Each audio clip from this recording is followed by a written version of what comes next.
So when I started to study the books about Buddhism, things started to happen.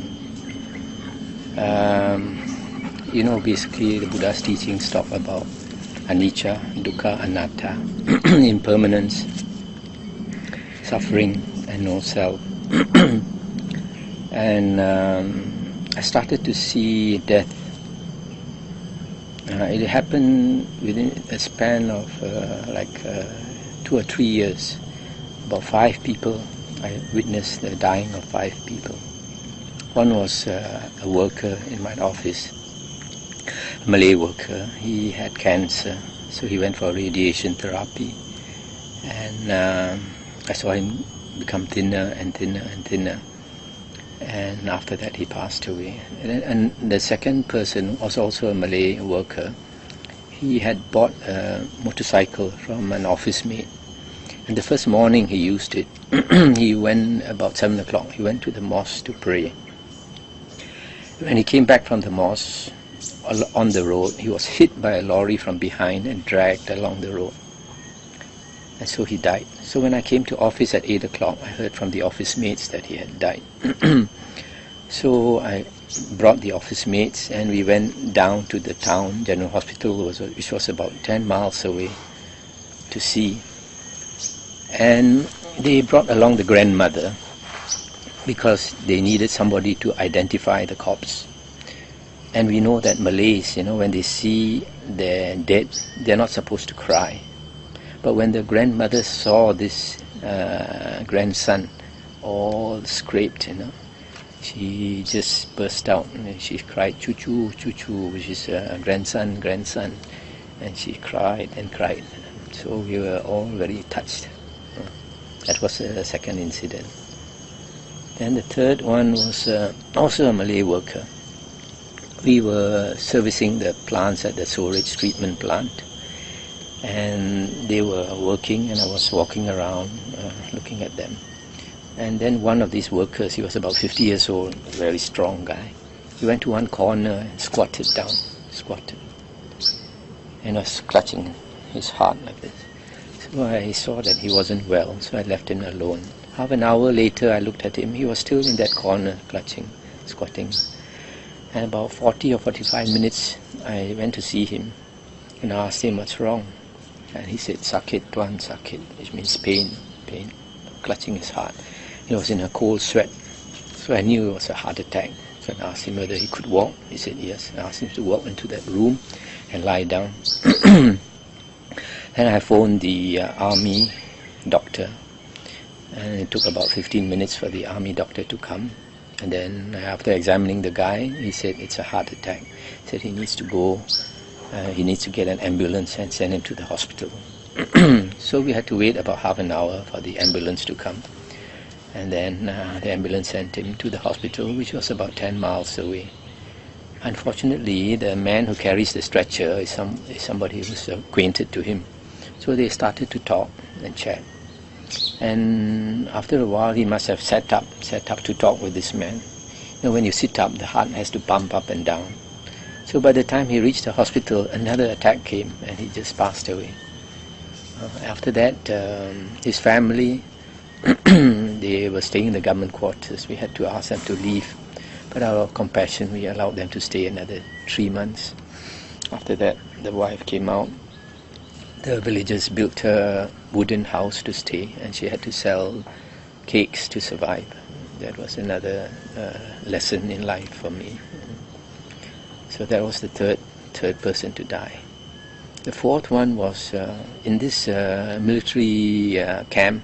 They have this runway which is used by civilian airplanes and also military airplanes. So one day I asked the men to change the bulbs on the runway lights, and those which were blown. And I was walking and seeing them change the lights. And there was a big day coming up. So the jets were training for that big day. So they were coming down, slowly coming down towards like this the runway. They'll come along the runway, but when they come near the VIP stand, they flip over like this, and then they go vertically up. It's like a salute. what it was meant to be. So I saw the planes come down one by one. They flip and go up. Suddenly one came down. When it flipped, the wings hit the ground. It went too low, hit the ground and somersaulted in flames. I had a shock because I saw the plane somersaulting in front of me. I thought, can this be real? It's like a TV show. And suddenly one of the men shouted, "It's going to burst, it's going to explode." So we all lay down on the ground. And then this fire engine came and put out the flames.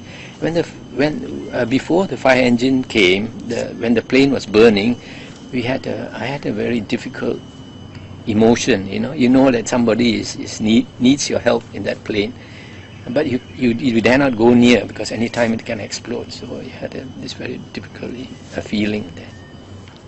Later we learned that when the plane overturned, one pilot was beheaded and another one was burned to death. So that was the fourth occasion of impermanence I saw. How fleeting life is. The fifth one was one day I had to go to Kuala Lumpur, our public works department, for a meeting in Kuala Lumpur. So I was driving, and this road near Maran, Temerloh, it was a winding road and very winding, and it was a hilly area. So there was a lorry in front of me, a 10-wheeler lorry. I wanted to overtake the lorry, but it was difficult because the road was winding. So I kept looking, waiting for a chance to overtake. Suddenly I saw a motorcycle come from the opposite direction, and there was a boulder in the middle of the road. And this motorcyclist hit the boulder and went in front of that lorry, and the lorry just hit him head on. And I saw him fall down. I stopped the car, I jumped out. I went to him. I thought I wanted to help him. But when I came to him, the concussion was so great, the helmet fell off, and the top of his skull just opened up like a can.